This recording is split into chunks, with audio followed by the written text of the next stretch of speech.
At exactly 2:17 a.m., on a humid August morning in the Strait of Hormuz, 14 Iranian Revolutionary Guard Corps Navy fast attack craft cut their engines simultaneously. Radio silence. Position lights extinguished. They drifted 8 nautical miles from the shipping lanes. Engines at idle, waiting. Each Baghamar-class speedboat carried a 3-man crew. Each mounted a 107mm multiple rocket launcher. Each crew believed speed, numbers, and darkness would give them the advantage they needed. They had no idea they were being watched by systems that turn darkness into daylight and silence into noise. The USS Porter isn't just a destroyer. She's a 9,200-ton Arleigh Burke-class guided missile destroyer representing 40 years of continuous naval warfare evolution. Her Aegis combat system can track over 100 targets simultaneously. Her vertical launch cells carry 96 missiles. Her AN/SPY-6 radar can detect a baseball-sized object at 200 miles. And tonight, she's escorting 3 commercial tankers through the narrowest choke point in global energy supply. The Iranians were about to test whether asymmetric swarming tactics could challenge American naval presence. The answer would arrive in under 8 minutes. The plan looked effective on paper. 14 fast attack boats. Top speed 65 knots. Approach from multiple vectors under cover of darkness. Get within 2,000 meters. Launch 196 rockets simultaneously in a saturation attack. Overwhelm defenses through speed, numbers, and surprise. Standard IRGC doctrine refined over 2 decades of Strait of Hormuz operations. The problem is American sensors don't need light to see. Commander Elias Rashford stood in the Porter's Combat Information Center studying the tactical display. 3 commercial tankers in convoy formation. His destroyer positioned on the northern flank. The Strait of Hormuz stretching 21 miles across at its narrowest point. 21 million barrels of oil passing through daily. Iran to port. Oman to starboard. Contested waters where deterrence is measured in detection range and response time. His tactical action officer pointed at the display. "Skipper, we've got multiple small craft contacts. Iranian coast. Bearing 285. They just went quiet." Rashford leaned closer. 14 returns. Stationary. Engines at idle. Positioned in a classic attack formation. He'd seen this before in intelligence briefings. IRGC swarm tactics. Use overwhelming numbers to saturate defenses. Get close enough that heavy weapons can't depress to engage. Board or destroy the target before reinforcements arrive. How long have they been there? 17 minutes. They moved into position under power. Then cut engines. Rashford keyed his headset. Bridge. Combat. Come left to 310. Increase speed to 24 knots. Put us between those contacts and the convoy. He turned to his weapons officer. Spin up all systems. I want options ready. The destroyer began her turn. 510 feet of American naval power positioning between threat and mission. What makes the Arleigh Burke-class destroyer so formidable isn't just firepower. It's integration. Every sensor feeds data to the Aegis combat system. Every weapon receives targeting updates in real time. The ship fights as a single organism, processing information and engaging threats faster than any human could coordinate manually. The AN/SPY-6 radar painted all 14 Iranian craft with perfect clarity. The system tracked their positions, calculated their capabilities, and projected attack vectors automatically. Those small contacts appeared on displays throughout the ship. Fire control solutions updated continuously. But radar is only one sensor layer. The Porter's AN/SLQ-32 electronic warfare suite monitored radio frequencies. It detected Iranian encrypted communications. Pattern analysis suggested coordinated movement. The 15 separate crews were communicating despite radio silence procedures. That meant command and control. That meant an organized attack wasn't random patrol activity. The AN/SQS-53C sonar array listened to the water. It heard 14 engines at idle. It detected propeller signatures. Iranian Baghamar-class boats. Fast attack craft designed for exactly this mission profile. All data integrated through Aegis. The tactical picture became crystal clear. 14 hostile vessels in attack formation. Radio communication despite silence orders. Position to intercept commercial shipping. Intent obvious. The Iranian commander checked his watch. 3 minutes to execute. He keyed his encrypted radio. All units, prepare to advance. Stand by for attack order. His crews readied weapons. 107mm rockets loaded, Soviet-designed systems exported to Iran in the 1980s, unguided, inaccurate beyond 1,500 meters, but with 196 rockets launching simultaneously, accuracy through volume, several would hit. That's all they needed. What the Iranian commander didn't know was that his encrypted transmission had been intercepted, decoded, and translated within 12 seconds. American signals intelligence had penetrated IRGC encryption protocols years earlier. Every word transmitted was heard aboard the Porter. Rashford listened to the translation. His face remained calm, but his mind worked through options rapidly. Warning shots, disabling fire, lethal engagement. Rules of engagement were clear. Hostile intent combined with capability equals imminent threat. He was authorized to defend his ship and mission. Weapons. Designate all 14 contacts as hostile tracks. Prepare to engage with 25mm Bushmaster on my command. The Porter carried 3 Mk-38 25mm chain guns, remote operated, stabilized mounts, M242 Bushmaster autocannon, rate of fire 200 rounds per minute, effective range 2,500 meters. Each round could disable a small boat with a single burst. But Rashford wasn't ready to open fire yet. Deterrence first.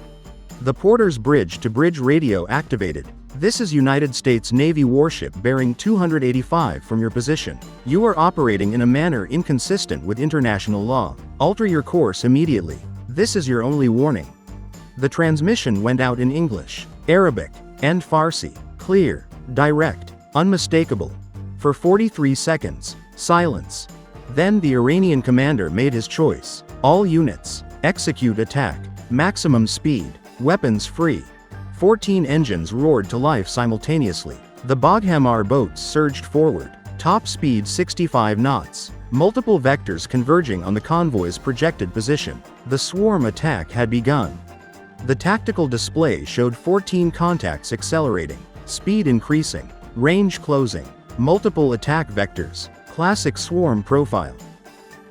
Rashford's voice remained steady. Weapons. Engage all contacts with 25mm. Fire for effect. 3 Mk-38 chain guns swiveled automatically. Fire control radar locked the nearest targets. The Bushmaster cannons opened fire.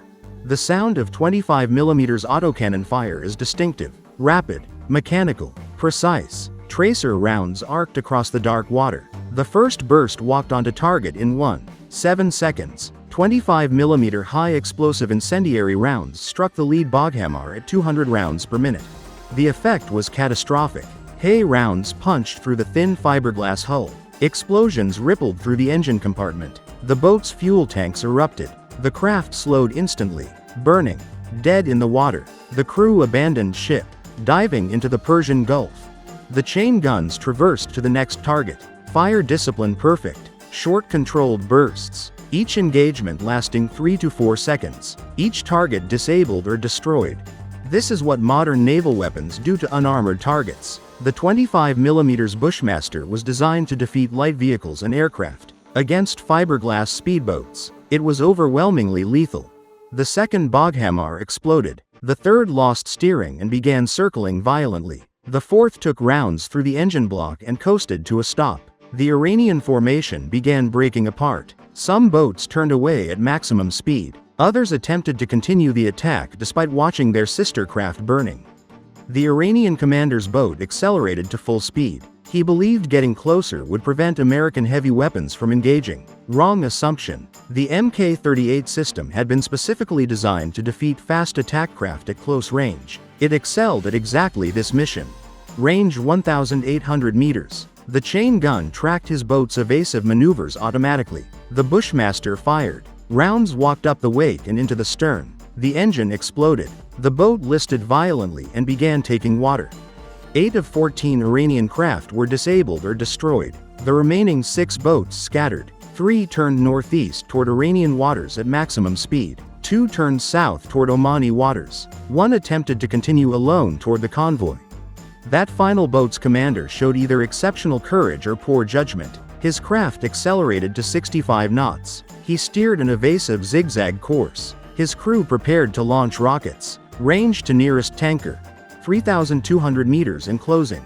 Rashford watched the display. Single contact. Hostile intent confirmed. Weapons hot. The threat was real. Weapons. Engage with SM-2. His tactical action officer looked up sharply. Sir, that's a $1.2 million missile for a speedboat. That speedboat is 90 seconds from launching rockets at an unarmed tanker. Engage now. The Mk-41 vertical launch system erupted. One SM-2 Block IIA missile climbed to 2,000 feet. Acquired the target through active radar homing. And dove. The Iranian boat never had a chance to react.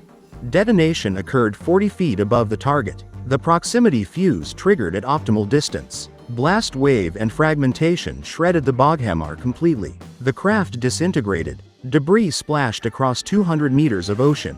The crew never knew what hit them. Threat eliminated. All hostile contacts neutralized or fleeing. Total engagement time: 3 minutes 14 seconds. The tactical display showed the results. 8 Iranian boats disabled or destroyed within weapons range. 3 fleeing northeast. 2 fleeing south. 1 completely destroyed by missile. The convoy continued transit without deviation. The USS Porter resumed her escort position. But the engagement wasn't over. 8 boats meant 24 Iranian sailors in the water, some wounded, all requiring rescue. Rules of engagement were clear here too. Render assistance to personnel in distress. The Porter launched her rigid hull inflatable boat. 7 crew members aboard. Medical supplies. Recovery equipment. They approached the first group of Iranian sailors cautiously. Weapons ready but not aimed. Professional. Disciplined. The Iranian crews offered no resistance. They just watched American weapons destroy their boats in minutes. They understood the capability gap. They climbed aboard the RHIB without incident. Over the next 90 minutes, Porter's crew recovered 22 Iranian sailors. 1 had died when his boat exploded. 1 had suffered severe burns and received immediate medical treatment. The others were shaken but uninjured. The Iranian sailors were transferred to Iranian Coast Guard vessels that arrived under white flag. The handover was professional. No posturing. No propaganda. Just sailors transferring rescued personnel and departing. Commander Rashford watched from the bridge. 22 men going home. 1 didn't. 8 boats destroyed. $1 million in American munitions expended. 0 American casualties. 0 damage to convoy. 0 disruption to global energy supply. The cost analysis tells the full story. Iran expended 14 Boghamar-class fast attack boats. Unit cost approximately $180,000 each. Total: $2. 52 million. 28 107mm rocket launchers at $15,000 each. Total: $420,000. 1 dead crew member. 22 captured and recovered. The strategic embarrassment of a failed swarm attack documented by American surveillance systems and transmitted to regional partners. The United States expended approximately 4,800 rounds of 25mm ammunition at $40 per round. Total: $192,000. 1 SM-2 Block IIA missile at $1.2 million. Total American cost: $1.39 million. No casualties. No damage. Mission success. But again, the calculation isn't financial, it's strategic. Every nation watching learned the same lesson. American detection ranges exceed Iranian attack ranges. American precision weapons defeat swarm tactics through superior fire control. American rules of engagement include rescue operations even for hostile forces. Modern American destroyers can engage multiple threats simultaneously without breaking stride. Within 12 hours, Iranian state media reported successful naval exercises in the Strait of Hormuz. They mentioned nothing about 14 lost boats or rescued crews. Regional maritime intelligence services noted the engagement and updated their assessments of Iranian capabilities versus American defenses. This is how deterrence actually works. Not through threats, not through demonstrations, through documented capability against actual threats. Iran attempted their most effective asymmetric tactic against an American warship. The result was swift defeat at standoff ranges followed by professional rescue of enemy personnel. The Strait of Hormuz remained open. Commercial traffic continued without interruption. Global energy supplies flowed normally. No escalation. No crisis. Just another data point in the calculation every regional power makes about challenging American naval presence. The AN/SPY-6 radar system aboard the Porter represents the bleeding edge of naval sensor technology. It uses gallium nitride semiconductors instead of traditional traveling wave tubes. This provides 30 times the sensitivity of previous systems. It can track ballistic missiles while simultaneously tracking hundreds of air and surface targets. It defeats stealth through raw power and advanced processing. Iran's Baghmar boats were designed in the 1970s. Fast, cheap, numerous. The theory is sound. Overwhelm defenses through numbers. But theory meets reality when facing an Aegis destroyer with modern weapons and sensors. The system processes threats faster than humans can react and engages with precision that manual targeting cannot match. The Mk-38 25mm chain gun system deserves specific attention. It's remotely operated, meaning no exposed crew. It's stabilized, meaning it maintains accuracy even in rough seas. It's integrated with fire control radar, meaning it tracks and leads moving targets automatically. Rate of fire exceeds 200 rounds per minute with sustained accuracy. Compare that to the Iranian 107mm rockets. Unguided, spin stabilized, effective range under 2,000 meters, accuracy measured in probable error radius of 150 meters, devastating against static targets or civilian vessels, nearly useless against a maneuvering warship with point defense weapons. The SM-2 Block IIA missile used against the final boat represents overkill by traditional metrics. A $1, $2 million missile against a $180,000 speedboat. But the calculation changes when that speedboat threatens a $200 million tanker carrying $50 million in crude oil. The missile becomes cheap insurance. More importantly, it demonstrates American willingness to expend expensive munitions to protect mission objectives. Dawn broke over the Strait of Hormuz. The USS Porter continued her escort mission unchanged. The 3 commercial tankers proceeded south toward the Arabian Sea. Flight operations commenced aboard the carrier group 40 miles south. Crews served breakfast. The engagement was logged, reported, and filed. Business as usual. Iranian commanders reviewed the engagement data with growing concern. American early warning detected boats going quiet. American sensors tracked all 14 craft continuously. American weapons defeated the swarm attack before any rockets launched. American rescue operations recovered Iranian crews professionally. The entire Iranian plan had been anticipated, countered, and defeated.